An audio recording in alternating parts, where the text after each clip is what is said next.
السلام علیکم ورحمۃ اللہ وبرکاتہ۔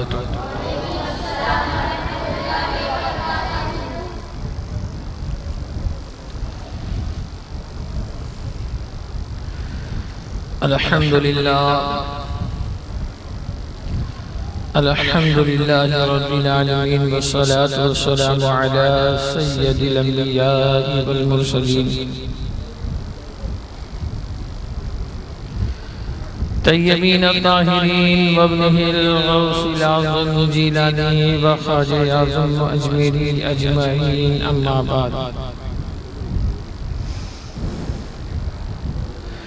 فاعوذ باللہ من الشیطان الرجیم، بسم اللہ الرحمن الرحیم۔ اہدنا الصراط المستقیم صراط الذین انعمت علیہم غیر المغضوب علیہم ولا الضالین۔ صدق اللہ العظیم وصدق رسول النبی الکریم ونحن علی ذلک لمن الشاہدین والشاکرین والحمد للہ رب العالمین۔ درود پاک پڑھی، اللہم صلی علی سیدنا و مولانا محمد معادن الجود والکرم وعلى آلہ واصحابہ وبارک وسلم، صلاۃ و سلام علیک یا رسول اللہ۔ یا رسول اللہ انظر حالنا، یا حبیب اللہ اسمع قالنا، اننی فی بحر حم مغرق خذ یدی الساحل لنا اشقالنا۔ بکارے خیش حیرانم مگثنی یا رسول اللہ، پریشانم پریشانم مگثنی یا رسول اللہ۔ شہاب کس نوازی کن طبیبہ، چارہ سازی کن مریض درد شیانم مگثنی یا رسول اللہ۔ یا رسول اللہ، ایک طرف آدائی دی ایک طرف حاسدی، بندہ ہی تنہا شہاتوں پہ کروڑوں درود۔ یا رسول اللہ، گرنے کو روک لو گوتا لگے ہاتھ دو، ایسے کو ایسی باتوں پہ کروڑوں درود۔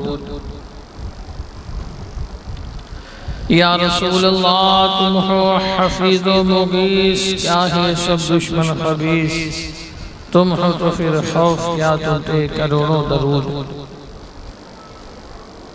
کام وہ لے لیجئے تم کو جو راضی کرے، ٹھیک ہونا میں رضا، تم پہ کروڑوں درود۔ غوث اعظم بمن بے سر و ساما مدد، قبلہ دی مدد، کعبہ ایماں مدد، ما ہما محتاج تو حاجت روا، المدد یا غوث اعظم سیدہ، مشکلات بے عدد دار ماں، المدد یا غوث اعظم پیر ماں۔ معینہ دستگیرہ بادشاہ مرشدہ، یا خواجہ بتسیل رحمت للعالمین چشم کرم برما۔ اے اشرف زمانہ زمانے مدد نما، درہائے بستہ رازی کلیل کرم کشا۔ طریق مصطفیٰ کو چھوڑنا ہے وجہ بربادی، اسی سے قوم ہوئی دنیا میں بے اقتدار اپنی۔ ہمیں کرنی ہے شہنشاہ بطحا کی رضا جوئی، وہ اپنے ہو گئے تو رحمت پروردگار اپنی۔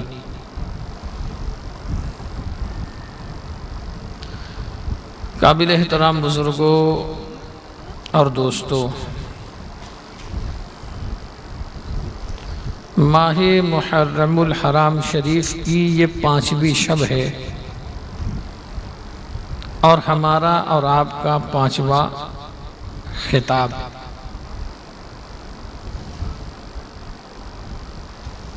عموماً ہر تقریر سے قبل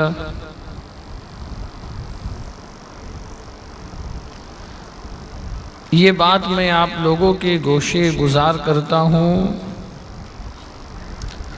کہ جو ضعیف العمر لوگ ہیں وہ اگر دیوار سے ٹیک لگائے تو کوئی قباحت نہیں، اور آسان کر دوں، جو بوڑھے ہیں وہ اگر دیوار سے ٹیک لگائے تو کوئی قباحت نہیں، جوان میدان میں آئے، میدان پورا خالی ہے، جو دائیں بائیں بیٹھے ہیں وہ سامنے آ جائیں تاکہ تقریر کرنے کا لطف ملے، اس لیے کہ مقرر کی نظر جو ہوتی ہے وہ سامنے ہوتی ہے۔ آگے سے آپ لوگ اس بات کا خیال رکھیں، مسلمان ہمیشہ میدان میں رہتا ہے، کنارے نہیں رہتا۔ مسجد خانہ خدا ہے، اللہ کا گھر ہے، اللہ کے گھر کی سب سے زیادہ تعظیم اور احترام مسلمانوں کو ہی کرنی چاہیے۔ نبی رحمت صلی اللہ تعالی علیہ وسلم نے اپنے اصحاب سے فرمایا تھا کہ جب جنت کے باغ کے قریب سے گزرو تو کچھ چر لیا کرو۔ صحابہ نے پوچھا دنیا میں جنت کا باغ؟ فرمایا مسجد کے قریب سے گزرو تو اللہ کی تسبیح پڑھ لیا کرو۔ حضور فرماتے ہیں کہ اس روئے زمین پر سب سے اچھی جگہ مسجد ہے اور سب سے بدتر جگہ بازار ہے۔ پھر میں گزارش کروں گا میرے وہ اسلامی بھائی جو صحن مسجد میں ہیں یا اپنے گھروں کے اندر اپنی اپنی ازواج کے ساتھ اس پروگرام کو سن رہے ہیں، تو تھوڑی تھوڑی دیر کے لیے وہ مسجد کے اندر آ جائیں۔ گھر میں اہتمام خواتین اسلام کے لیے ہے۔ درود پاک پڑھی، اللہم صلی علی سیدنا و مولانا محمد معادن الجود والکرم وعلی آلہ و اصحابہ وبارک وسلم، صلاۃ و سلام علیک یا رسول اللہ، صلاۃ و سلام علیک یا حبیب اللہ صلی اللہ تعالی علیہ وسلم۔ مسلسل ہم اپنی تقریر میں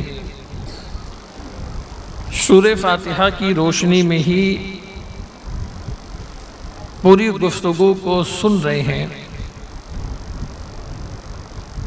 کہ صراط مستقیم جو سیدھا راستہ ہے جس پر چلنے کی دعا ایک مسلمان اللہ کی بارگاہ میں کرتا ہے، اور اللہ تبارک و تعالیٰ کی رحمت اور اس کا فضل بھی دیکھو کہ پروردگار عالم نے خالی سے یہ حکم نہیں دیا کہ تم سیدھے راستے کی طلب کرو، بلکہ حکم دیا کہ اس راستے کی طلب کرنا جس راستے پر چلنے والے انبیاء، صدیقین، شہداء اور صالحین ہیں جن پر اللہ نے اپنا انعام کیا۔ قرآن جو اللہ کی کتاب ہے جس میں اللہ تبارک و تعالیٰ نے ہدایت کو رکھا، ہدایت کو نازل کیا، ارشاد فرماتا ہے خدا بندے کو دوست کہ تم قرآن میں غور کیوں نہیں کرتے؟ تم قرآن میں غور و خوض کیوں نہیں کرتے؟ اس لیے کہ جو بندہ قرآن میں غور کرتا ہے وہ بندہ ہدایت پاتا ہے۔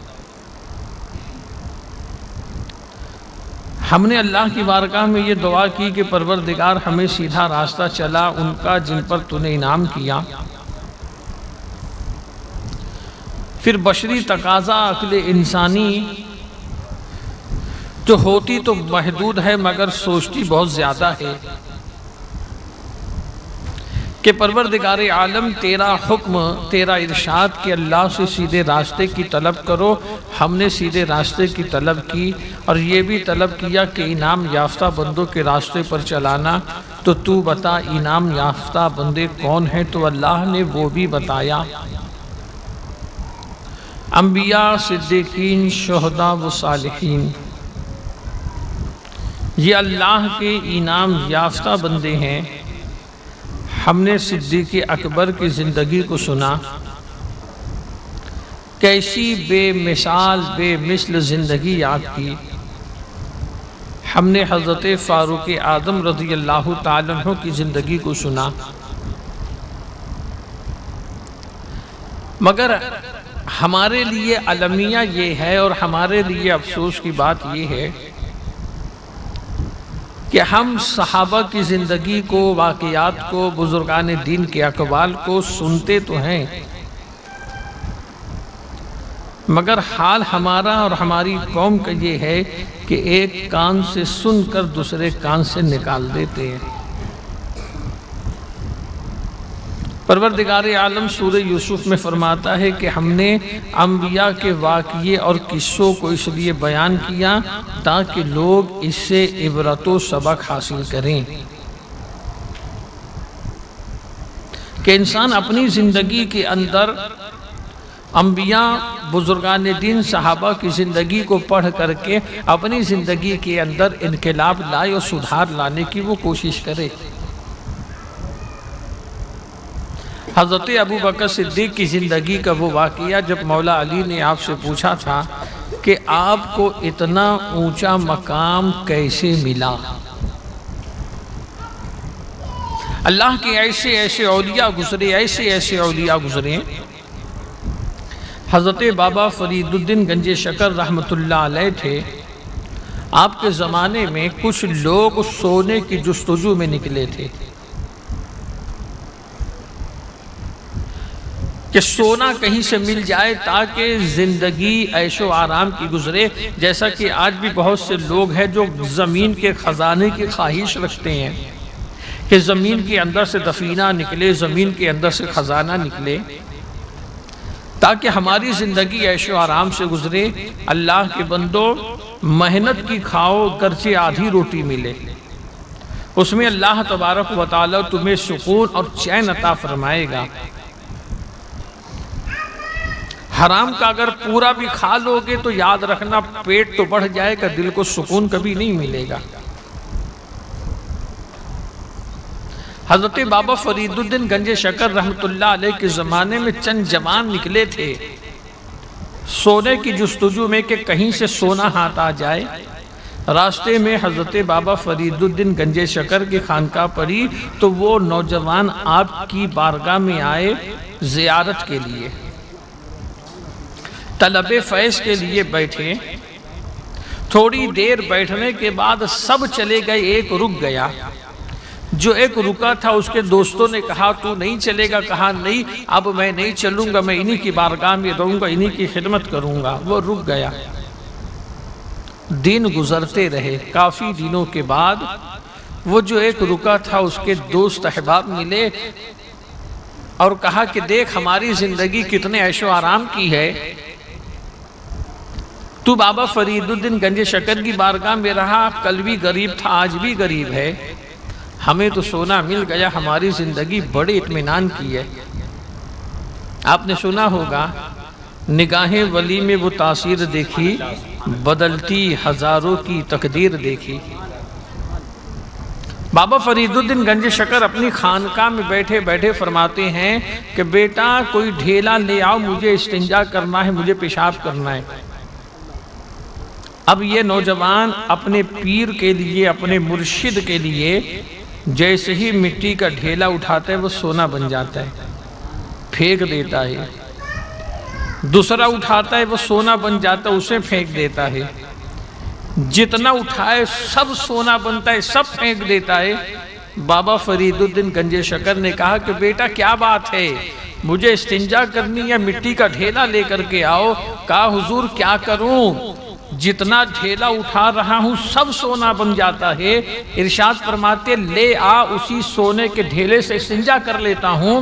اس نے کہا حضور اتنا مسئلہ تو میں بھی جانتا ہوں کہ سونے سے استنجا کیا نہیں جا سکتا، تو ارشاد فرماتے ہیں وہی چیز تو تجھ کو سمجھا رہا ہوں کہ سونا اس لائق بھی نہیں ہے کہ تجھے استنجا کروا سکے، تجھے ناپاکی سے پاکی کی طرف لا سکے، تو تو سونے کے چکر میں پھنسا کیوں ہے؟ اب قرآن دیکھو، اللہ فرماتا ہے متاع الدنیا قلیل، کہ دنیا کا مال و متاع بہت تھوڑا ہے، تم پیسوں کے انبار کو جمع کر لو، تمہارا وقت اخیر آ جائے گا، پیسوں کے انبار تمہاری جان بچا نہیں سکتے ہیں، تم بڑے بڑے محل بنا لو، جب تمہارا آخری وقت آ جائے گا تو تمہیں محل چھوڑ کر کے خیراتی زمین قبرستان میں دفن ہونا ہے۔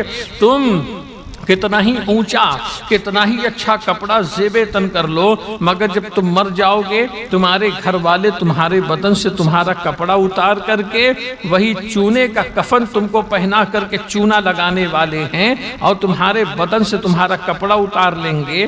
تو اس میں نصیحت کیا ہے مسلمانوں؟ متاع الدنیا قلیل، دنیا کا مال و متاع بہت تھوڑا ہے کہ تم دنیا کے عیش و آرام کے لیے اپنی آخرت کو تباہ کرتے ہو، تم دنیا کے عیش و آرام کے لیے نمازوں کو چھوڑ دیتے ہو، تم دنیا کے عیش و آرام کے لیے رسول اللہ کی پیاری پیاری سنتوں کو چھوڑ دیتے ہو۔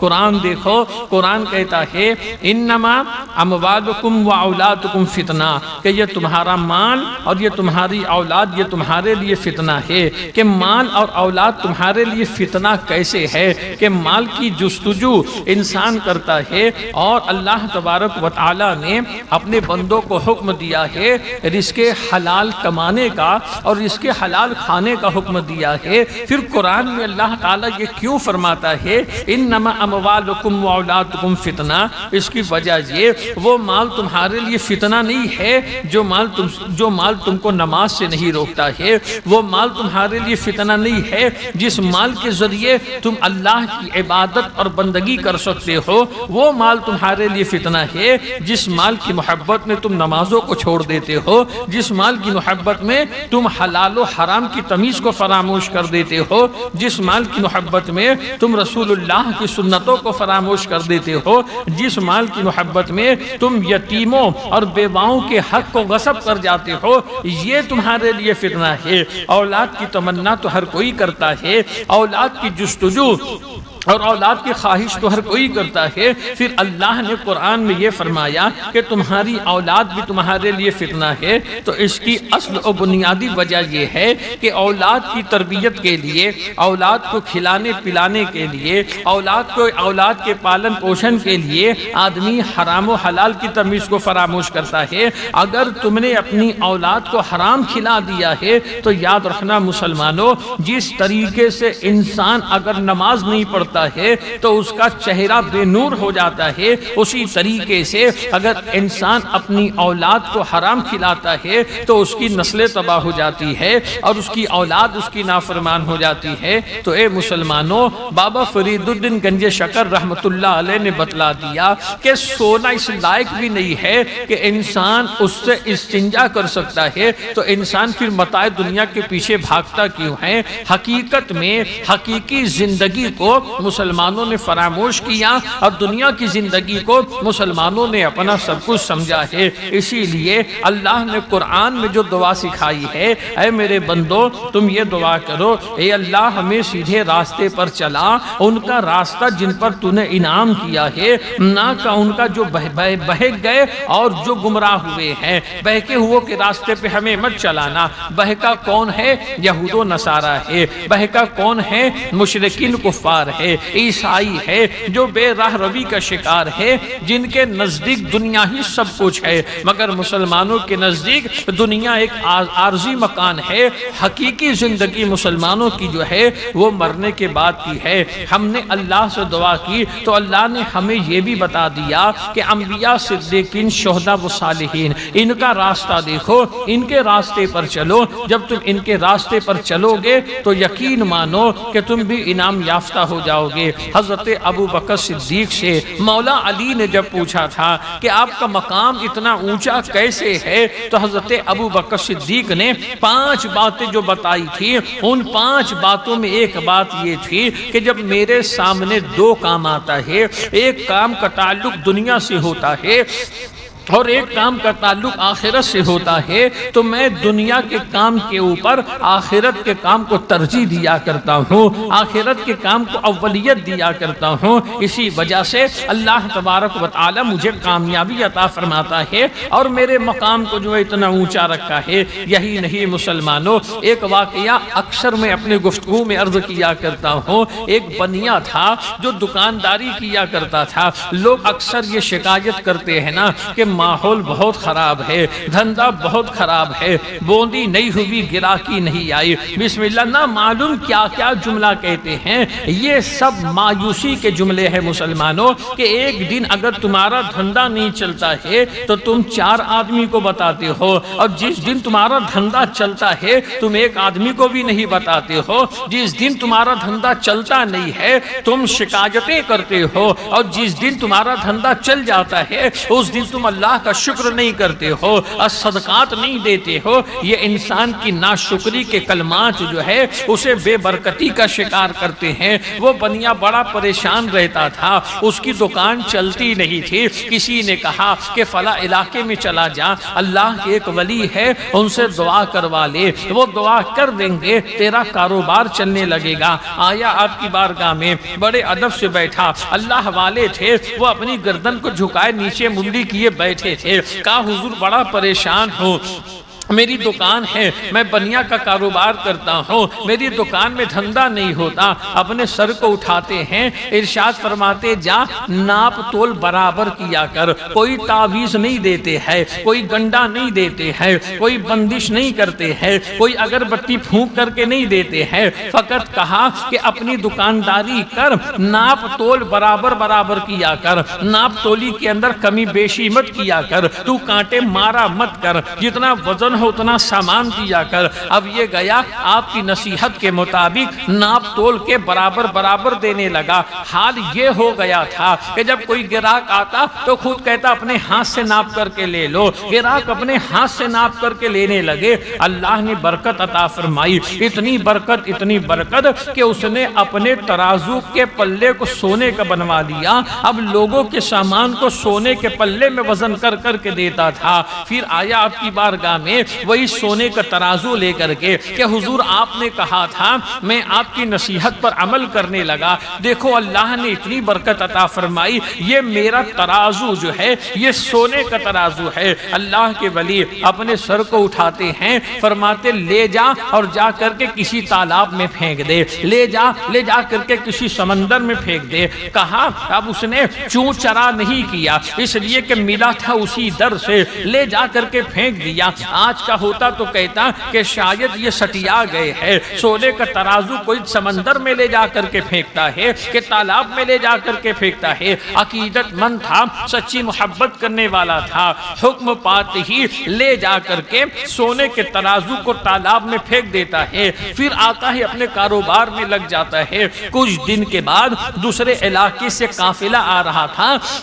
جو اسی بنیا کی دکان سے خریداری کیا کرتا تھا۔ اب ان کے پیر میں لگا تو دیکھا کہ سونے کا ترازو ہے۔ قافلے والوں نے آپس میں بات کی کہ پوری مارکیٹ اور پوری بازار میں فقط وہی ایک بنیا ایسا ہے جس کا ترازو سونے کا ہے، بہت نیک انسان ہے، بڑا پرہیزگار ہے، ناپ تول میں کمی بیشی کبھی نہیں کرتا ہے، بڑی ایمانداری سے ناپ تول کے دیتا ہے، چلو لے چل کر کے ان کو دے دیتے ہیں۔ اب وہ قافلے والے وہ سونے کا ترازو لا کے بنیا کو دے دیتے ہیں کہ ہم آ رہے تھے راستے میں ملا، یہ تمہارا ہے تم رکھ لو۔ اب جب بنیا نے سونے کا ترازو دیکھا اپنے گراہکوں سے کہا تم رکو ابھی آتا ہو، تم بیٹھو ابھی آتا ہو۔ ترازو لے کر کے پھر اللہ کے ولی کی بارگاہ میں آیا، کہنے لگا کہ حضور تم جو قسم کھلوانا چاہو کھلوا لو، تمہارا حکم تھا میں نے تالاب میں پھینک دیا تھا۔ ایک قافلہ آ رہا تھا جو میری ہی دکان سے سامان خریدتا ہے، ان کے پیر میں لگا، انہوں نے دیکھا کہ ترازو سونے کا ہے،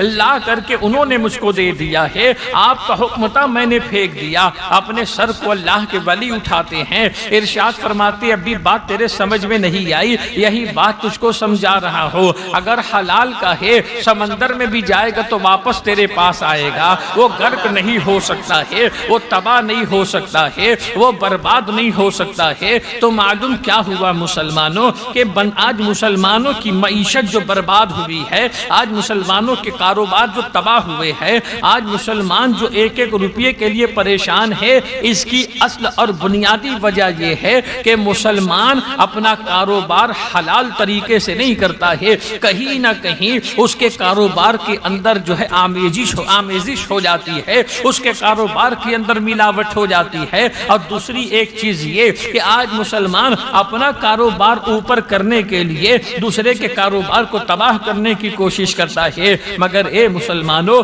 تم اللہ کے بندے ہو، اللہ کی قدرت پر یقین رکھو، اللہ رزاق ہے، فرماتا ہے واللہ یرزق من یشاء بغیر حساب، اللہ جسے چاہتا ہے بے حساب رزق دیتا ہے۔ جو تمہارے حصے کا ہوگا، جو تمہارے نصیب کا ہوگا، دنیا کی کوئی طاقت وہ تم سے چھین نہیں سکتی ہے، اور جو تمہارے حصے میں نہیں ہے اور دنیا کی کوئی طاقت وہ تمہیں دلا نہیں سکتی ہے۔ تو اپنے کاروبار کو ایمانداری کے ساتھ کیا کرو۔ صحابہ کی زندگی کو دیکھو اور تابعین کی زندگی کو دیکھو، اسلاف کی زندگی کو دیکھو، وہ اپنی زندگی کیسی گزارا کرتے تھے۔ سیدھا راستہ، سیدھے راستے کا خالص مطلب یہ نہیں ہے کہ آدمی نماز پڑھتا رہے، روزہ رکھتا رہے، تلاوت کرتا رہے اور کاروبار کیسا بھی کرے۔ سیدھے راستے کا مطلب یہ ہے کہ انسان کی پوری زندگی جو ہے وہ رسول اللہ کی شریعت اور رسول اللہ کے طریقے کے مطابق ہونی چاہیے۔ ہم نے حضرت عمر کی زندگی کو دیکھا،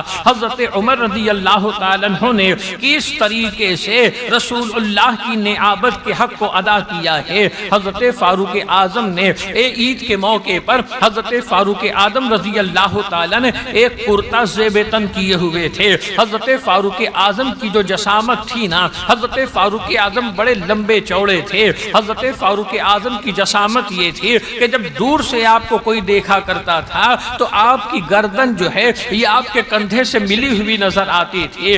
حاکم وقت ہے، مگر آپ دیکھیے کہ ایک دن خطبہ پڑھ رہے تھے عید کے موقع پر، آپ نے جو کرتا زیب تن کیا ہوا تھا، ایک صحابی کھڑے ہوتے ہیں، عرض کرتے ہیں امیر المؤمنین جو کپڑے کا کرتا آپ نے پہنا ہے یہ مال غنیمت میں آیا تھا، اور مال غنیمت میں جب کپڑا تقسیم ہوا تھا تو جتنا کپڑا آپ کو ملا ہے اتنے کپڑے میں آپ کا کرتا ہوتا نہیں، تو آپ نے یہ کرتا پہنا کیسے ہے؟ اس کا مطلب یہ کہ کپڑا آپ کو زیادہ مل گیا۔ اتنے میں آپ کے بیٹے حضرت عبداللہ ابن عمر کھڑے ہوتے ہیں، وہ عرض کرتے ہیں کہ میں نے اپنے حصے کا کرتا اپنے بابا کو دے دیا تھا، اپنے حصے کا کپڑا اپنے بابا کو دے دیا تھا۔ اب دیکھیے مسلمانوں کہ امیر المؤمنین ہے مگر غضبناک نہیں ہوتے ہیں، خفا نہیں ہوتے ہیں، غصہ نہیں ہوتے ہیں کہ میں حاکم ہوں مجھ سے سوال کرتے ہو، تمہاری ہمت اتنی کیسے بڑھ گئی ہے، تمہاری جرت اتنی کیسے بڑھ گئی ہے۔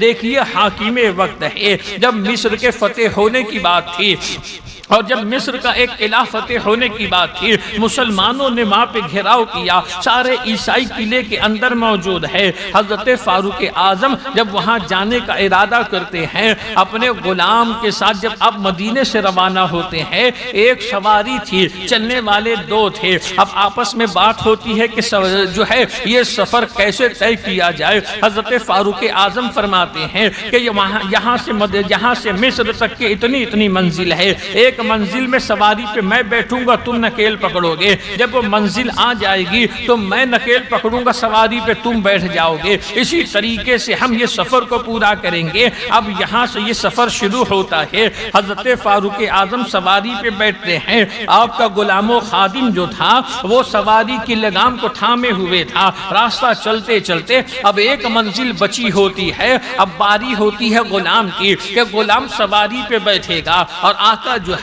امیر المؤمنین جو ہے وہ اس کی لگام کو تھامیں گے۔ غلام نے کہا کہ حضور اب تو ہم اپنی منزل پہ پہنچنے والے ہیں، میری گزارش یہ ہے کہ سواری پہ آپ ہی بیٹھے رہیں اور میں اس کی رسی پکڑ کر کے چلتا ہوں، ورنہ لوگ دیکھیں گے تو کیا کہیں گے۔ امیر المؤمنین فرماتے ہیں ارے یہ تو ناانصافی ہو جائے گی، یہ تو غلط ہو جائے گا، باری تمہاری ہے، تم بیٹھو گے اور نکیل پکڑ کر کے میں چلوں گا۔ آپ نے حکم دیا، غلام غلام سواری پہ بیٹھتا ہے، آقا اونٹ کی نکیل پکڑ کر کے چلتا ہے۔ جیسے جیسے قلعہ قریب آ رہا تھا، عیسائی پادریوں نے جب یہ منظر دیکھا تو عیسائی پادری تمام عیسائیوں سے کہتے ہیں کہ ہم نے اپنے بزرگوں سے سنا ہے، ہم نے اپنے علماء سے سنا ہے کہ مسلمانوں کا امیر جب مصر میں داخل ہوگا تو اس کا غلام سواری پہ ہوگا اور امیر نکیل پکڑ کر کے چلے گا۔ دیکھو وہ منظر ہمیں سامنے نظر آ رہا ہے، ہم ان سے مقابلہ نہیں کر سکتے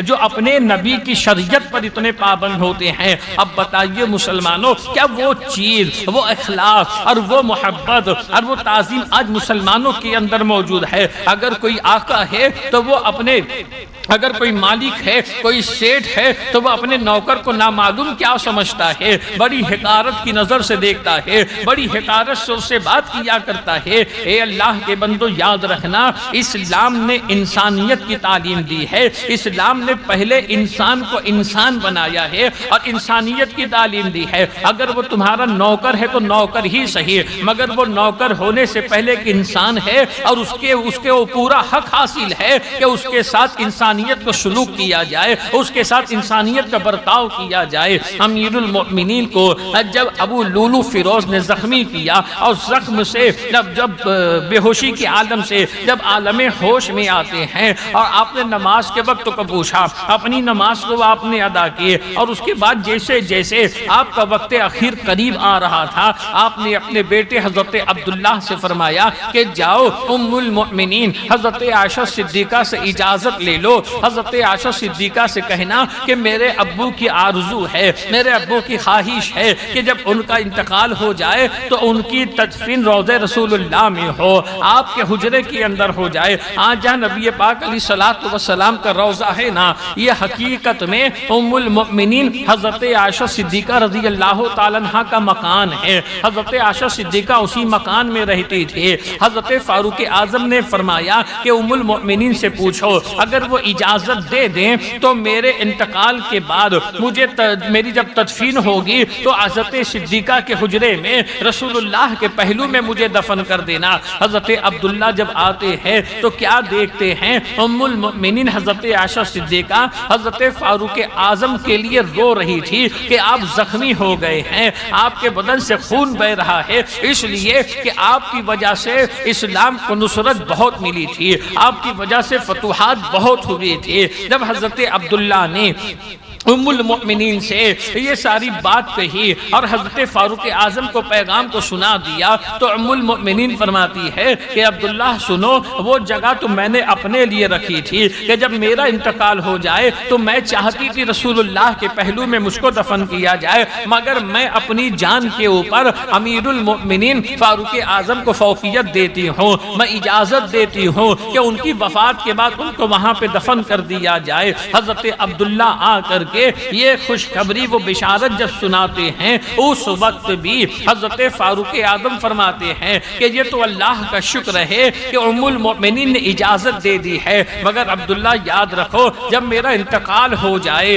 جب مجھے نہلا دھلا دینا، جب میرا جنازہ پڑھ لینا تو میرا جنازہ حضرت عائشہ کے مکان پہ لے کر کے جانا، میرا جنازہ ان کے سامنے رکھ کر کے ان سے کہنا کہ عمر حاضر ہے، اب اگر اجازت دو تو دفن کیا جائے۔ حضرت عمر فرماتے ہیں کہ ممکن ہے ابھی میری مروت میں مجھ کو اجازت دے رہی ہو اس لیے کہ میں حیات ہو، یہ کام میرے انتقال کے بعد کرنا۔ جب آپ کی وفات ہوتی ہے، وفات کے بعد بھی جب آپ سے پوچھا جاتا ہے تو ام المؤمنین یہی فرماتی ہے کہ میں اپنے اوپر عمر کو فوقیت دیتی ہوں، امیر المؤمنین کو فوقیت دیتی ہوں، ان کو رسول اللہ کے پہلو میں دفن کیا جائے۔ تو دیکھیے مسلمانوں، حضرت فاروق اعظم رضی اللہ تعالیٰ عنہ کا مقام اور حضرت فاروق اعظم کی زندگی، ان کا راستہ سیدھا راستہ ہے، جو ان کے راستے پر چلے گا وہ سیدھے راستے پر ہے، جو ان کی پیروی کرنے والا، اطاعت کرنے والا وہ سیدھے راستے پر ہے۔ اب خلیفہ سوم امیر المؤمنین حضرت عثمان غنی رضی اللہ تعالیٰ عنہ، حضرت عثمان غنی حضرت عثمان ابن عفان رضی اللہ تعالیٰ عنہ، یہ بھی عشرہ مبشرہ کے صحابی ہیں اور یہ مسلمان ہوئے تھے حضرت ابو بکر صدیق کی تبلیغ پر۔ حضرت عثمان غنی رضی اللہ تعالیٰ عنہ یہ وہ صحابی ہیں کہ ان کے نکاح میں رسول اللہ کی 2 بیٹی ہے، حضرت رقیہ پہلے آپ کے نکاح میں تھی، جب حضرت رقیہ کی وفات ہو گئی تو حضرت ام کلثوم کے ساتھ اللہ کے نبی نے ان کا نکاح کرایا۔ حضرت مولا علی فرماتے ہیں کہ میں نے سنا اللہ کے رسول صلی اللہ تعالی علیہ وسلم فرماتے ہیں کہ عثمان اگر اللہ مجھے 40 بیٹی دے دے، ایک روایت میں آیا کہ اگر اللہ مجھے 100 بیٹی عطا فرما دے اور وہ انتقال کرتی جائے تو یکے بعد دیگرے 100 کے 100 کو میں تمہارے نکاح میں دے دوں۔ یہ حضرت عثمان غنی کا مقام ہے۔ آپ دیکھیے مسلمانوں، صحابہ سب اپنے اپنے مقام کے مالک ہیں، مگر ان صحابہ کے اندر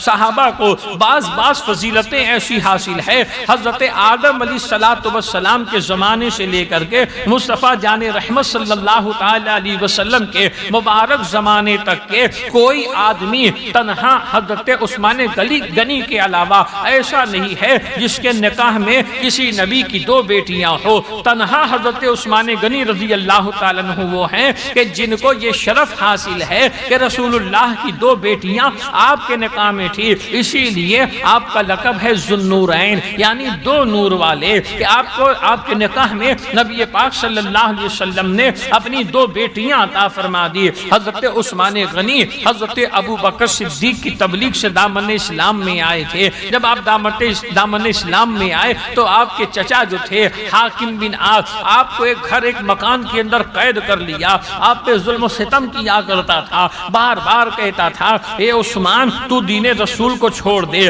اپنا پرانا مذہب اختیار کر لے ورنہ میں تجھے قید رکھوں گا، چھوڑنے والا نہیں۔ حضرت عثمان غنی فرماتے ہیں کہ میں دین اسلام کو کبھی چھوڑنے والا نہیں، میں محمد عربی کے دامن کو کبھی چھوڑنے والا نہیں۔ آخر میں آپ کا چچا مجبور ہو کر کے آپ کو قید و بند سے رہا کر دیتا ہے، آپ کو قید و بند سے آزاد کر دیتا ہے۔ حضرت عثمان غنی وہ صحابی ہیں جن کی فضیلت میں اللہ نے قرآن کی آیتوں کو نازل کیا اور مصطفیٰ صلی اللہ تعالی علیہ وسلم نے اپنی حدیثوں کو بیان فرمایا۔ اللہ کے پیارے رسول صلی اللہ تعالی علیہ وسلم فرماتے ہیں کہ ہر نبی کا جنت میں ایک رفیق ہوتا ہے، ہر نبی کا جنت میں ایک دوست ہوتا ہے، اور میرا دوست جنت میں عثمان ہے، جنت میں عثمان غنی میرے دوست ہیں۔ نبی پاک صلی اللہ تعالی علیہ وسلم فرماتے ہیں کہ عثمان وہ ہے کہ کل قیامت کے دن 70,000 جہنمی، 70,000 ایسے لوگ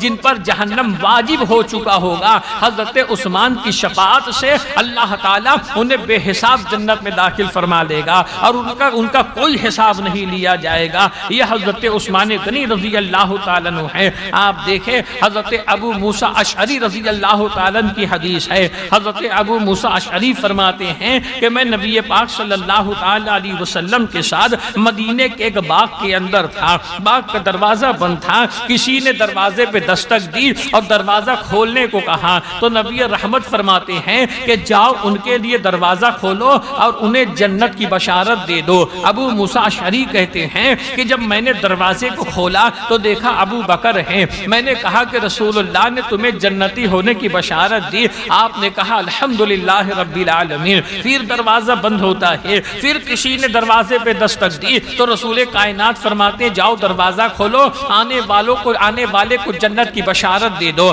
میں نے دروازہ کھولا تو دیکھا حضرت عمر ہے، میں نے ان سے کہا کہ تمہیں جنتی ہونے کی بشارت ہے، یہ بشارت اللہ کے نبی نے عطا فرمائی ہے۔ پھر دروازہ بند ہوتا ہے، پھر کسی تیسرے نے دروازے پہ دستک دی تو رسول کائنات فرماتے جاؤ دروازہ کھولو، آنے والے کو جنتی ہونے کی بشارت دے دو، اور ایک مصیبت پہنچنے والی ہے، ایک رنج اور غم پہنچنے والا ہے، اس کی بھی بشارت دے دینا۔ ابو موسیٰ اشعری کہتے ہیں میں نے دروازہ کھولا تو حضرت عثمان غنی تھے، میں نے ان سے جنتی ہونے کی بشارت دے دی، اور جو رسول اللہ نے بتایا ایک مصیبت پہنچنے والی ہے، اس بات کی بھی میں نے بشارت دی، تو عثمان نے کہا الحمدللہ رب العالمین، اور مصیبت کے تعلق سے کہا اللہ مددگار ہے۔ اب یہاں پہ اس حدیث کے اندر دیکھیے مسلمانوں کتنی عظیم ترین نقطے کی بات ہے۔ ابو موسیٰ اشعری دروازے کے بند دروازے کے اندر ہے، ایک باغ کے اندر ہے، دروازے پہ باہر سے دستک ہوتی ہے، رسول اللہ جانتے ہیں ابو بکر آ رہے ہیں، رسول اللہ جانتے عمر آ رہے ہیں، دونوں کو جنتی ہونے کی بشارت دی گئی ہے، مگر تیسری مرتبہ جب رسول اللہ کی غیبداں نظر دیکھ رہی ہے کہ اب کی بار عثمان آئے ہیں، تو اللہ کے نبی نے آپ کو جنتی ہونے کی بشارت بھی عطا فرمائی اور اس مصیبت کی خبر بھی دے دی جو مصیبت آپ کو آپ کے وصال کے وقت پہنچنے والی ہے، آپ کی شہادت کے وقت پہنچنے والی ہے۔ یہی تو غیب دانی ہے مسلمانوں، کہ غیب دانی کے اوپر کئی حدیثیں آپ لوگوں کے گوشے گزار کی جا سکتی ہے۔ آپ نے ایک حدیث آپ نے سنی ہوگی، کئی جگہ خطابوں کے اندر آپ نے ایک حدیث سنی ہوگی، اللہ کے پیارے نبی صلی اللہ علیہ وسلم ہے، حضرت ابو بکر صدیق ہے، حضرت عمر ہے، حضرت عثمان غنی ہے، یہ پاک نفوس جو ہے جبل احد پہ جاتے ہیں، احد پہاڑ کے اوپر جاتے ہیں۔ جب جبل احد پہ آپ جاتے ہیں تو وہ پہاڑ لرزنے لگتا ہے، وہ پہاڑ کانپنے لگتا ہے،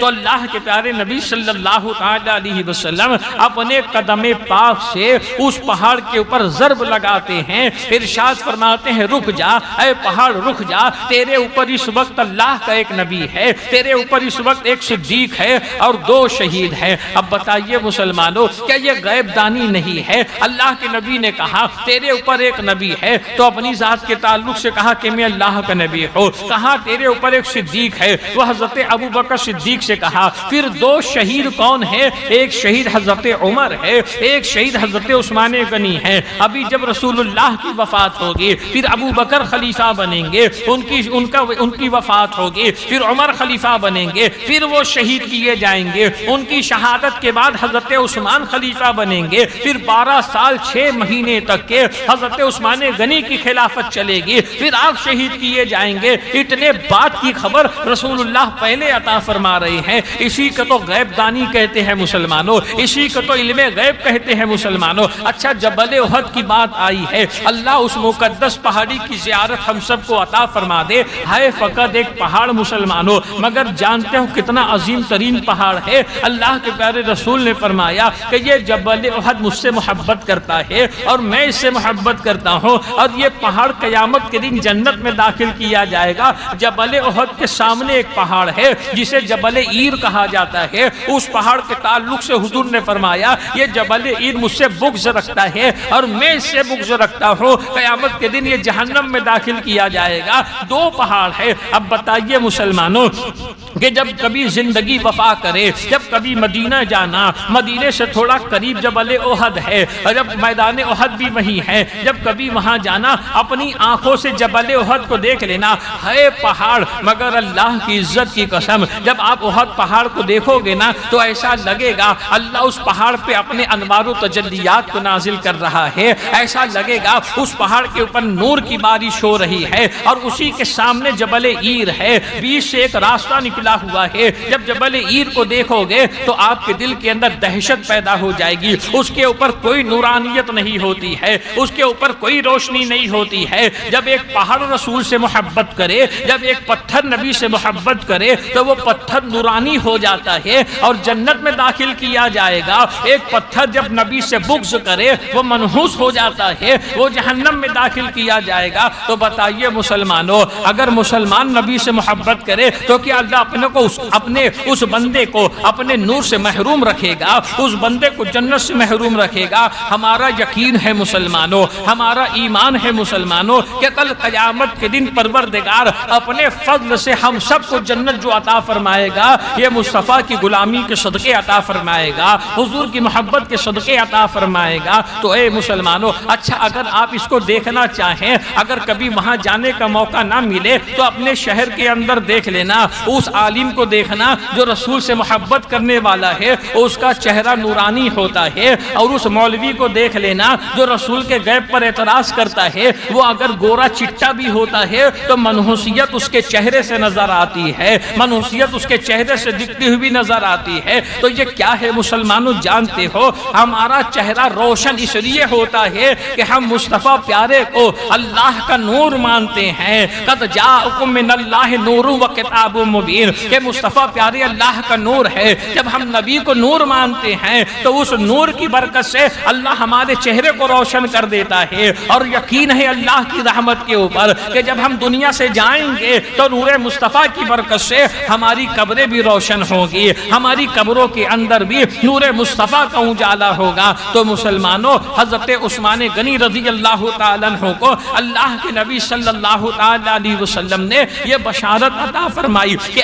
آپ کو ایک جو ہے مصیبت پہنچنے والی ہے، آپ کو ایک اذیت پہنچنے والی ہے۔ ایک صحابی مسجد نبوی شریف کے اندر تھے، اللہ کے نبی صلی اللہ علیہ وسلم نے فتنوں کے تعلق سے بتایا کہ ان قریب وہ زمانہ آنے والا ہے جو فتنوں کا زمانہ ہوگا۔ اب بتایا کہ بہت قریب ہے وہ دور۔ اب ذرا غور کرو مسلمانوں کہ وہ زمانہ کہ نبی پاک صلی اللہ علیہ وسلم پھر حضور کی وفات ظاہری کے بعد صحابہ کا زمانہ ہے، بزرگان تابعین کا زمانہ ہے۔ تو وہ زمانے کے تعلق سے اللہ کے نبی علیہ السلام نے جب فتنوں کے تعلق سے بتایا کہ فتنہ بہت قریب ہے، مگر اس وقت یہ آدمی حق پر ہوگا۔ وہ ایک آدمی چادر اوڑھے مسجد نبوی میں داخل ہوئے، حضور فرماتے یہ حق پر ہوگا۔ وہ صحابی فرماتے میں گیا اور میں نے چادر ہٹا کر کے دیکھی تو حضرت عثمان غنی تھے۔ میں نے عثمان کے چہرے کو حضور کی طرف کیا، کہا یا رسول اللہ یہ، حضور فرماتے ہیں یہ حق پر ہوگا۔ اب بتائیے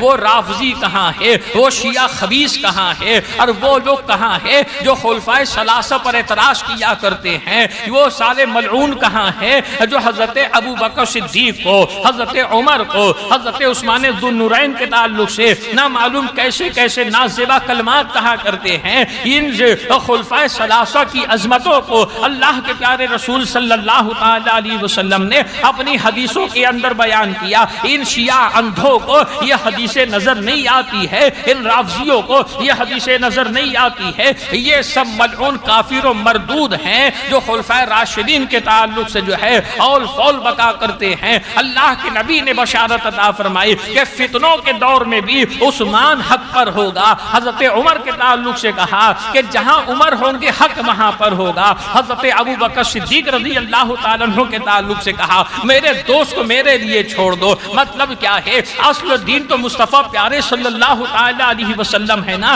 حضور نے کہا میرے دوست کو میرے لیے چھوڑ دو۔ مطلب یہ ہے مسلمانوں کہ میں جس کا ہوں اس کے لیے ابو بکر بھی ہوں گے، اور اگر کوئی مجھ سے محبت کا دعویٰ کرے اور ابو بکر سے بغض رکھے تو وہ میری محبت کی دعوے داری کے اندر جھوٹا ہے۔ تو یہ شیعہ ان رافضیوں کو جو ہے اس سے عبرت پکڑنی چاہیے اور اپنی ان غلطیوں پہ نادم ہونا چاہیے، اپنی ان غلطیوں سے انہیں توبہ کرنی چاہیے۔ مسلمانوں، حضرت عثمان غنی کی وہ ذات ہے، اللہ کے پیارے نبی صلی اللہ علیہ وسلم کاشان مبارک میں آرام فرما تھے، لیٹے ہوئے تھے، اور حضور کی تہبند جو تھی یہ تھوڑا اوپر تھی، حضور کی پنڈلی نظر آ رہی تھی۔ حضرت ابو بکر آتے ہیں، عرض کرتے یا رسول اللہ اجازت ہے۔ اللہ کے نبی نے اجازت عطا فرما دی۔ حضرت ابو بکر آ کر کے بیٹھ جاتے ہیں، حضور بدستور لیٹے ہوئے تھے۔ پھر حضرت عمر آتے ہیں، عرض کرتے حضور اجازت ہے۔ اللہ کے نبی نے اجازت عطا فرما دی، آپ آ کر کے بیٹھ جاتے ہیں۔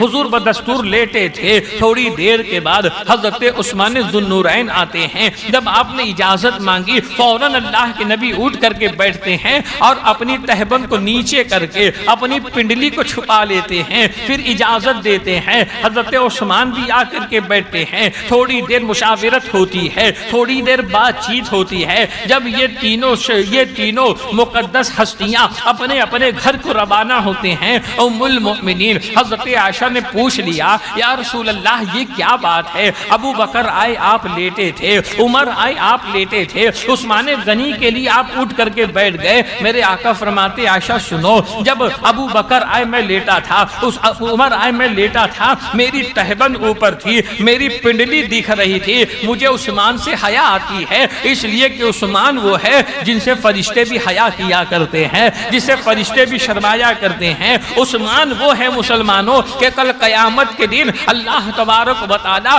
بغیر حساب انہیں جنت میں داخل کر دے گا، اس لیے کہ جب ان سے حساب کی بات ہوگی تو انہیں حیا آ جائے گی۔ حضرت عثمان غنی اتنے حیا حیادار تھے کہ انہوں نے اپنی پوری زندگی میں کبھی کھڑے ہو کر کے غسل نہیں کیا ہے۔ حضرت عثمان غنی رسول اللہ سے اتنی محبت کیا کرتے تھے کہ جب یہ کلمہ پڑھ کے داخل اسلام ہوئے اور جب انہوں نے پہلی مرتبہ حضور سے مصافحہ کیا تھا، اس کے بعد پوری زندگی حضرت عثمان غنی رضی اللہ تعالیٰ عنہ نے اپنے داہنے ہاتھ سے اپنی شرمگاہ کو ہاتھ نہیں لگایا ہے۔ اتنی محبت کرنے والے حضرت عثمان غنی رضی اللہ تعالیٰ عنہ ہیں۔ مگر آپ دیکھیں حضرت عثمان غنی رضی اللہ تعالیٰ عنہ کی ویسے ہی سخاوت بھی ہے۔ عثمان آپ کا نام ہے، آپ کو غنی کیوں کہا جاتا ہے؟ اتنی سخاوت آپ کے اندر جنگ تبوک کے موقع پر اللہ کے پیارے نبی صلی اللہ علیہ وسلم نے مسلمانوں کو تبوک کی تیاری کا حکم دیا اور مسلمانوں کی تیاری کے لیے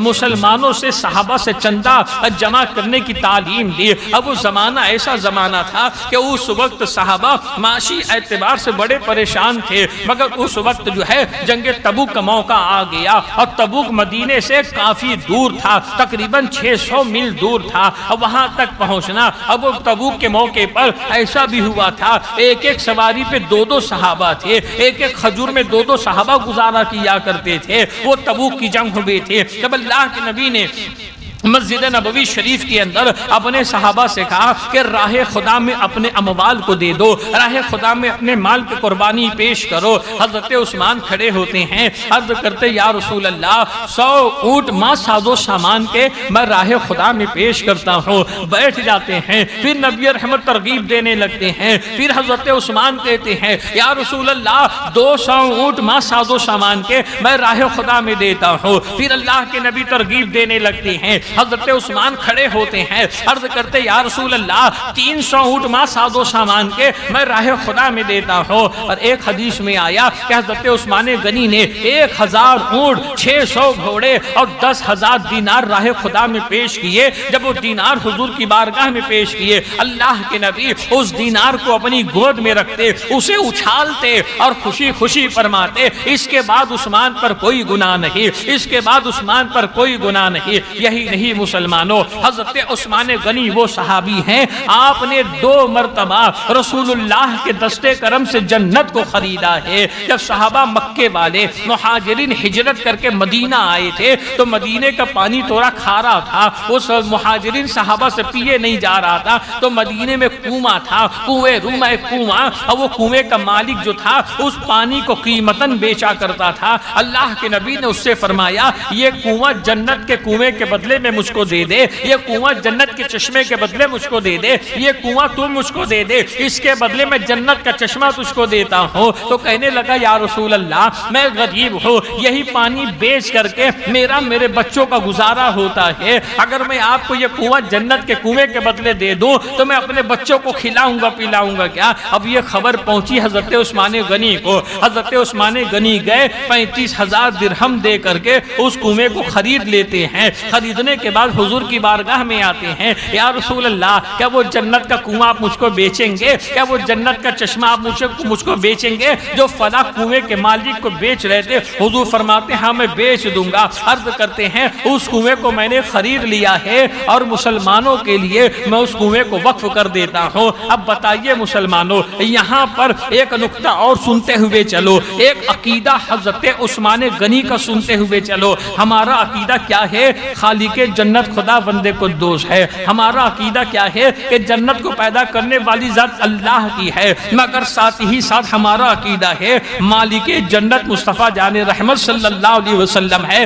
جب تک کہ نبی نہیں چاہیں گے کوئی جنت میں جا نہیں سکتا ہے۔ خالق جنت تو خدا ہے مگر مالک جنت مصطفیٰ جان رحمت صلی اللہ تعالی علیہ وسلم ہے، اور جنت ملے گی اسے ہی جسے حسنین کے نانا اجازت دیں گے، بغیر ان کی اجازت کے کوئی جنت میں جا نہیں سکتا ہے۔ تو یہ تو ہمارا عقیدہ ہے۔ جو بد عقیدہ یہ کہتے ہیں نبی کو کوئی اختیار نہیں ہے، جو بد عقیدہ یہ کہتے ہیں کہ نبی مجبور ہوتے ہیں، جو بد عقیدہ یہ کہتے ہیں نبی سے امداد و استعانت نہیں کرنی چاہیے، تو حضرت عثمان کے تعلق سے وہ کیا کہیں گے کہ حضرت مشکات کی حدیث پاک ہے، حضرت عثمان نے کہا یا رسول اللہ کیا وہ جنت کا کنواں آپ مجھ کو بیچیں گے؟ بتائیے حضرت عثمان عثمان غنی اس بات کا اعلان کر رہے ہیں کہ مدینے والے آقا گرچہ مدینے میں موجود ہے مگر وہ جنت کا کنواں بھی بیچتے ہیں اور جنت کے ساز و سامان کو اپنے غلاموں کے اندر تقسیم کرتے ہیں۔ آپ نے وہ حدیث سنی ہوگی، اللہ کے نبی علیہ الصلوۃ والسلام جب خطبہ پڑھا کرتے تھے تو ایک عصا لے کر کے خطبہ پڑھتے تھے۔ ایک صحابیہ نے عرض کیا حضور اگر آپ کی اجازت ہو تو ایک ممبر میں آپ کے لیے بنوا دوں۔ حضور نے اجازت عطا فرما دی۔ وہ صحابیہ ایک ممبر بنا کر کے حضور کی بارگاہ میں پیش کرتی ہے۔ اللہ کے نبی اب اس ممبر کے اوپر خطبہ پڑھنے لگے۔ اب عصے کو پکڑتے نہیں تھے، عصے کو دستے کرم میں لیتے نہیں تھے، عصا محراب کے اندر رکھا ہوا تھا۔ اب حضور خطبہ پڑھ رہے تھے، رونے کی آواز آنے لگی۔ اب صحابہ ادھر ادھر دیکھتے ہیں کہ کون رو رہا ہے مگر روتا ہوا کوئی دکھائی نہیں دیتا ہے۔ خطبہ پڑھ رہے ہیں، رونے کی آواز آتی ہے۔ غیب دار رسول جان رہے کہ کون رو رہا ہے، فرمایا اس عصے کو لے آؤ۔ عصا حضور کی بارگاہ میں دیا گیا۔ جب عصا حضور کی بارگاہ میں دیا گیا، جیسے ہی اللہ کے رسول اپنے دستے رحمت میں اس عصے کو پکڑتے ہیں تو وہ عصا بلک بلک کے رونے لگتا ہے۔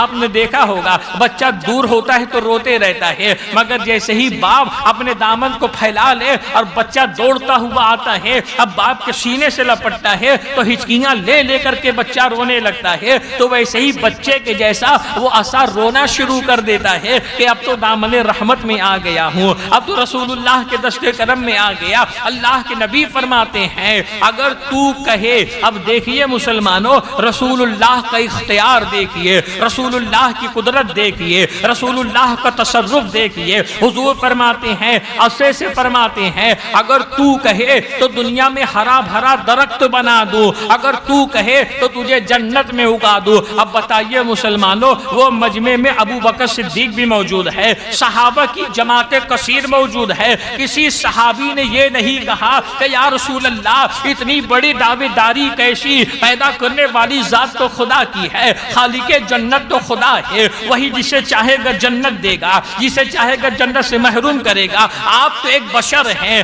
جیسے ہم بشر ہیں ویسے آپ بشر ہیں، اتنی بڑے دعوے داری کیسی؟ صحابہ جانتے ہیں کہ اللہ کے نبی بشر ہے مگر افضل البشر ہے، خیر بشر ہے۔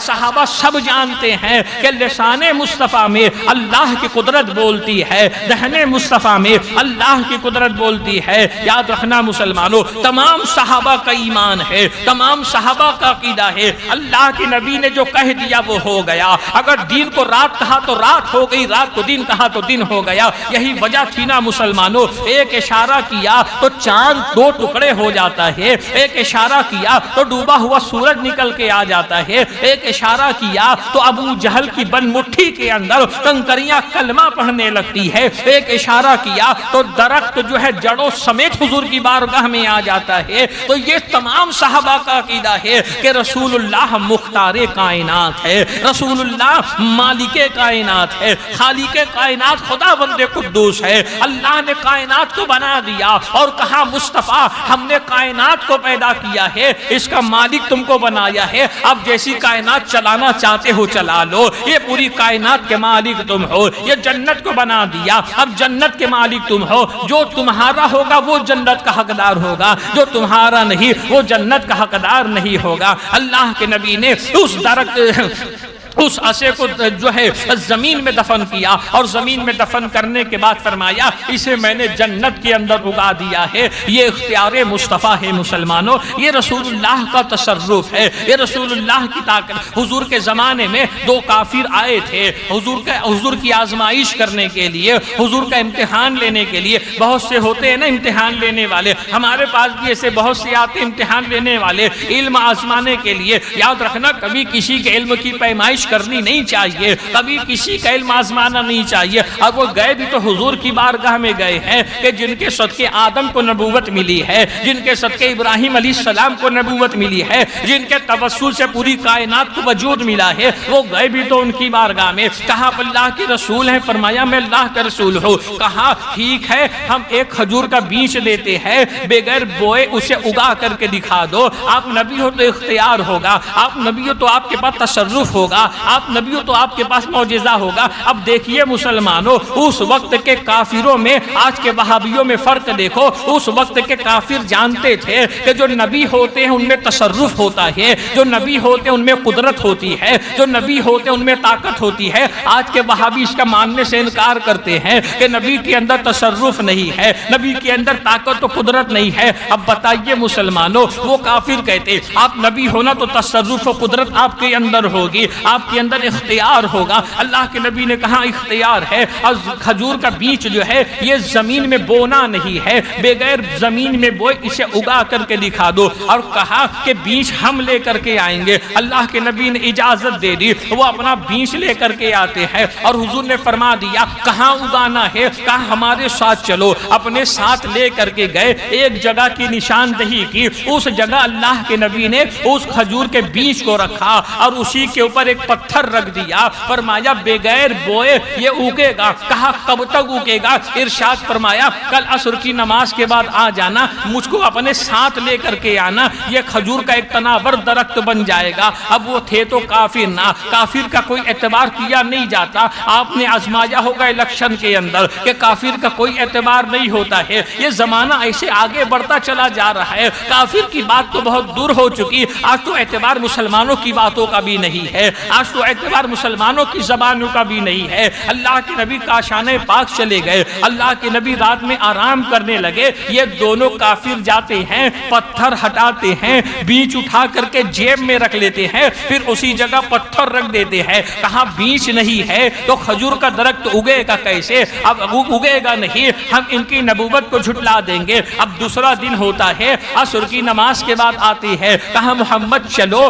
آپ نے کہا تھا نا کہ عصر کی نماز کے بعد جو ہے یہ درخت تیار ہو جائے گا۔ اللہ کے نبی فرماتے ہیں چلو، جب جاتے ہیں تو ان کی آنکھیں پھٹی کی پھٹی رہ جاتی ہے، وہ پتھر پھٹ جاتا ہے، اس کے اندر سے ایک درخت اگا ہوا ہے، ایک درخت کھڑا ہوا ہے، کھجوریں پکی ہوئی ہے، اور جب کھجور کو توڑ کر کے اللہ کے نبی دیتے ہیں کہ کھاؤ، جب وہ کھجور کھانے لگتے ہیں تو کھجور کے اندر بیج نہیں ہوتا ہے۔ آپ نے بھی کوئی کھجور ایسی کھائی ہوگی جس کے اندر بیج نہیں ہوتا ہے۔ ان کافروں نے کہا کہ حضور اس میں بیج نہیں ہے۔ ارشاد فرمایا آئے گا کہاں سے؟ وہ بیج تو تیرے جیب میں رکھی ہوئی ہے، وہ بیج تو تو نے چرا لی ہے۔ تو یہ رسول اللہ کا اختیار اور یہ رسول اللہ کی غیب دانی ہے مسلمانوں۔ غیر کیف حضرت عثمان غنی رضی اللہ تعالیٰ عنہ نے کئی مرتبہ حضرت رسول کائنات سے جنت کو خریدا ہے۔ آپ کا عالم یہ تھا مسلمانوں، آپ ایک مرتبہ حضور کی بارگاہ میں حاضر ہوتے ہیں، عرض کرتے یا رسول اللہ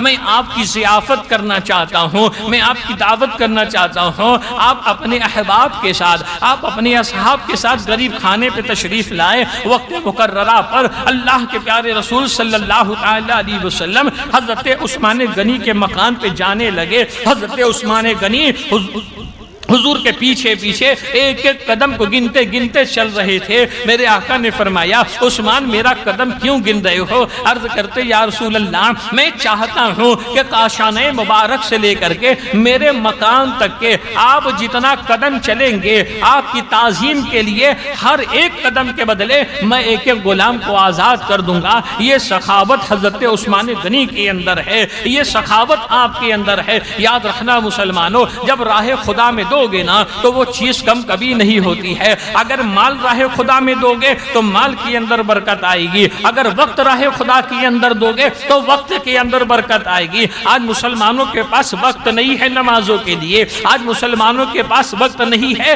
تسبیح و تحلیل کے لیے، آج مسلمانوں کے پاس وقت نہیں ہے تلاوت قرآن کے لیے۔ اور کہتا کہ کتنی تیزی سے وقت گزر جا رہا ہے، پہلے بھی 24 گھنٹہ تھا، آج بھی 24 گھنٹہ ہے، پہلے بھی 12 گھنٹے کا دن تھا، 12 گھنٹے کی رات تھی۔ ہمارے وقتوں میں سے برکتیں اس لیے نکل گئی ہے کہ جو ذات برکت دینے والی خدا کی ہے ہم نے اس کے در کو چھوڑ دیا ہے، ہم نے اس کی چوکھٹ کو چھوڑ دیا ہے، ہم نے اپنی زندگی کو اپنی مرضی کے مطابق گزارنا شروع کر دیا ہے۔ آپ دیکھیں حضور کی بارگاہ میں ایک صحابی آئے، بڑے غریب تھے، انہوں نے کہا یا رسول اللہ میری مدد کیجئے، میری بیٹی کی شادی ہے، کچھ مالی امداد فرما دیجئے۔ اللہ کے نبی فرما فرماتے ہیں جو عثمان کے پاس، عثمان سے کہنا میں نے بھیجا ہے، وہ تمہاری مدد کر دیں گے۔ اب وہ صحابی حضرت عثمان کے پاس آتے ہیں۔ اس وقت حضرت عثمان غنی اپنی اہلیہ کو بات سنا رہے تھے۔ اب کس بات کے اوپر بات سنا رہے تھے کہ چراغ کے اندر تیل تھوڑا زیادہ ہو گیا تھا،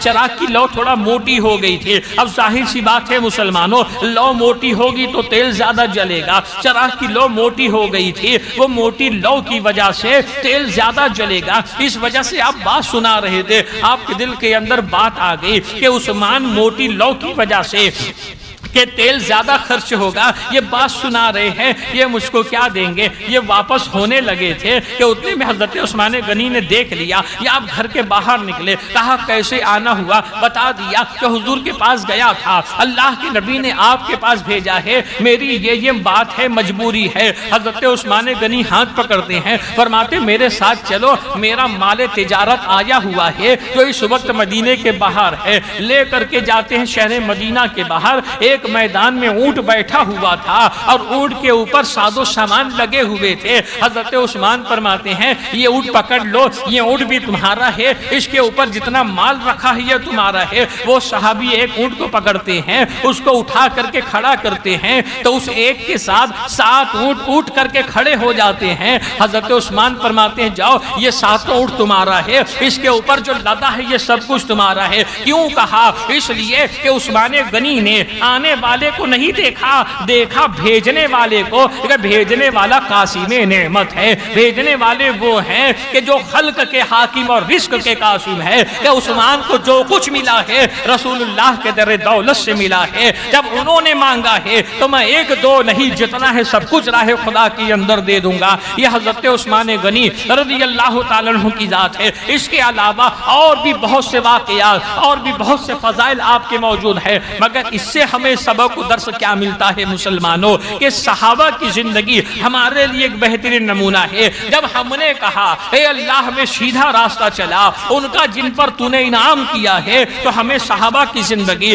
حضرت ابو بکر کی زندگی دیکھ کر اس پہ چلنا چاہیے، حضرت عمر کی زندگی دیکھ کر کے اس پہ چلنا چاہیے، حضرت عثمان کی زندگی دیکھ کر کے اس پہ چلنا چاہیے۔ ہم زبان سے خدا سے یہ کہتے ہیں کہ ان لوگوں کا راستہ مت چلانا جو بہکے ہوئے ہیں، ان کا راستہ مت چلانا جن پر تیرا غضب ہوا ہے۔ مفسرین کہتے ہیں اس سے مراد یہود و نصارہ ہے، کہ یہود و نصارہ بہکے ہوئے ہیں، کفار و مشرکین بہکے ہوئے ہیں، یہ سب بے راہ روی کا شکار ہے۔ مسلمان زبان سے یہ کہتا ہے کہ سیدھی راہ چلا، مگر عملاً مسلمان یہودوں کے طریقے پہ چلتا ہے، یہودوں کے راستے پہ چلا کرتا ہے۔ آپ دیکھیں نا مسلمانوں کہ یہودی نماز نہیں پڑھتے ہیں، مسلمانوں کو نماز کا حکم دیا گیا مگر مسلمان نمازوں سے بھاگتا ہے۔ قرآن نے یہودیوں کے تعلق سے جتنا کہا آج بھی یہودی ویسے ہی ہیں، مگر قرآن نے مسلمانوں کے تعلق سے جو کچھ کہا آج مسلمان ویسے نظر نہیں آتے ہیں۔ اب جو ہے نام کے مسلمان تو ہو گئے ہیں مگر ہمارا عمل مسلمانوں جیسا نہیں ہے۔ اے مسلمانوں، آپ لوگوں سے مؤدبانہ گزارش ہے اپنی زندگی کے اندر تبدیلی لے آؤ، اس لیے کہ آگاہ اپنی موت سے کوئی بشر نہیں، سامان 100 برس کا ہے، پل کی خبر نہیں، کسی کو نہیں معلوم کون کب کہاں اور کیسے مرنے والا ہے۔ مرنا سب کو ہے، موت سب کی آئے گی، کوئی دنیا میں رہنے والا نہیں، بس فرق اتنا ہے کہ کوئی جانتا نہیں ہے کہ وہ کب مرے گا۔ کیا آپ کو یقین ہے آپ کل زندہ رہو گے؟ کیا آپ کو یقین ہے آدمی رشتہ لگا لیتا ہے کہ 1 سال کے بعد بیٹے کی شادی کروں گا، اس کے بعد ساری تیاری شروع کر دیتا ہے، مگر معلوم ہوتا ہے کہ کارڈ چھپنے کے بعد بیٹا شادی کا کارڈ لے کے نکلا تھا کہ میری شادی ہے، میری شادی ہے، میں دولہا بننے والا ہو، راستے میں آ رہا تھا، کسی گاڑی سے ٹھوکر لگی، اب وہ دلہن کا دولہا تو نہیں بنا، قبرستان کا دولہا بن جاتا ہے۔ وہ گھوڑے پہ بیٹھ کر کے تو دولہا بن کے نہیں گیا، وہ جنازے میں لیٹ کر کے دولہا بن کر کے چلا جاتا ہے، اس لیے کہ موت کا علم فقط خدا بند قدوس کو ہے۔ ہمیں اپنی موت معلوم نہیں ہے کہ ہماری زندگی کتنی ہے، ہمارے پاس وقت کتنا بچا ہے، تو اس کے پہلے موت آئے زندگی کو غنیمت سمجھو۔ سمجھو، اس کے پہلے بڑھاپا آ جائے جوانی کو غنیمت سمجھو، اس کے پہلے بیماری آ جائے صحت مندی کو غنیمت سمجھو۔ لوگ یہ کہتے ہیں نا، ارے جمعہ آئے گا تو نماز پڑھنے لگیں گے، اب کی بار رمضان سے پکی توبہ کر لیں گے۔ اللہ کے بندو، کیا رمضان تک کہ تم زندگی کی گارنٹی دیتے ہو؟ لکھ کر کے دے دو تم رمضان تک کے زندہ رہنے والے ہو۔ آدمی بڑا عالی شان مکان بنوا لیتا ہے، اس میں عیش و آرام کے سارے ساز و سامان کر لیتا ہے، مگر گھر میں جانے سے پہلے قبرستان وہ پہنچ جاتا ہے۔ ایک بادشاہ تھا، بڑا نامچین بادشاہ تھا، اس نے مقابلہ کروایا تو بے وقوفی کا مقابلہ، کہ جو جتنا بڑا بے وقوف ہوگا اس کو اتنا بڑا انعام دیا جائے گا۔ بڑے بڑے بے وقوف آتے ہیں، اپنی بے وقوفی کا مظاہرہ کرتے ہیں، ایک بے وقوف مقابلہ جیت جاتا ہے، انعام و اکرام لے کر کے چلا جاتا ہے۔ کئی دن کے بعد بے وقوف کو معلوم پڑا کہ بادشاہ بہت بیمار ہے، بڑا علیل ہے۔ اب بے وقوف آیا عیادت کے لیے۔ جب عیادت کے لیے آیا، بادشاہ کے قریب بیٹھ کے پوچھتا ہے، بادشاہ کیا بات ہے، تمہاری طبیعت خراب ہے؟ اب بے وقوفانہ انداز میں پوچھتا ہے، کہا ہاں بیمار ہوں، طبیعت خراب ہے۔ کہا اب کیا ہوگا؟ بادشاہ نے کہا اب میرا وقت اخیر ہے، اب میں مرنے والا ہوں۔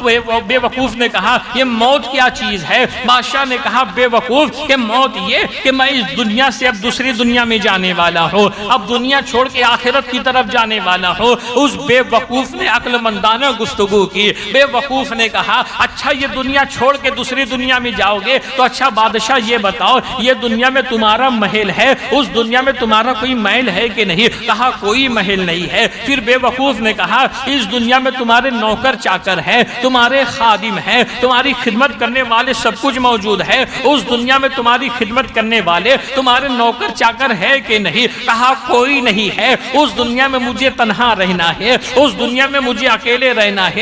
بے وقوف نے سارا انعام بادشاہ کو واپس کر دیا اور کہا بادشاہ مجھ سے بڑے بے وقوف تو تم ہو، اگر تم عقل مند ہوتے، تم کو جب معلوم تھا کہ یہ دنیا کی زندگی عارضی زندگی ہے، مرنے کے بعد کی زندگی ہمیشگی کی زندگی ہے، تو پہلے تم نوکر چاکر بھیج دیتے، پہلے تم وہاں پہ اپنا محل بنوا لیتے، پہلے عیش و آرام کے ساز و سامان کر لیتے، اس کے بعد جانے کی تیاری کرتے۔ تم تو بغیر تیاری کی آخرت کی طرف جا رہے ہو، بغیر ساز و سامان بھیجے آخرت کی طرف جا رہے ہو۔ بتائیے مسلمانوں، ہم بھی بے وقوف ہے کہ نہیں؟ ہمیں معلوم ہے کہ مرنا ہے، ہم بھی بے وقوف ہے کہ نہیں؟ ہمیں معلوم ہے ہمیں آخرت کی طرف جانا ہے، تو ہمیں چاہیے عیش و آرام کے سامان بھیج دو، نمازیں پڑھ پڑھ کے بھیجتے رہو، تلاوت کر کر کے بھیجتے رہو، صدقات کر کر کے بھیجتے رہو، تاکہ جب تم اس دنیا سے جاؤ تو یہ نمازیں تمہارا استقبال تمہاری قبر میں کرے، یہ تلاوت قرآن تمہارا استقبال تمہاری قبر میں کرے، یہ صدقات تمہارا استقبال تمہارے مرنے کے بعد کرے۔ موت آ جاتی ہے تو موت موقع ایک لمحے کا نہیں دیتی ہے، تو سمجھداری اسی میں مسلمانوں۔ آؤ ہم سب مل کے اللہ کی بارگاہ میں اپنے گناہ سے توبہ کرے، عہد کرے ہم نمازوں کے پابند ہو جائیں گے، عہد کرے اس بات کا ہم روزانہ قرآن کی تلاوت کریں گے، اگرچہ ایک رکوع پڑھیں گے مگر روزانہ ہم قرآن پڑھیں گے، اور اس بات کا عہد اپنے آپ سے کرو کہ ہم روزانہ کم سے کم 100 مرتبہ مصطفیٰ جان نور صلی اللہ تعالی علیہ وسلم پر درود و سلام پڑھیں گے۔ اللہ تعالی ہمیں آپ کو سب کو ہدایت عطا فرمائے۔ پروردگار اپنی رحمت و اپنے فضل سے ہمیں سیدھے راستے پہ چلنے کی توفیق عطا فرمائے۔ صلاۃ و سلام کے لیے کھڑے ہو جائیں۔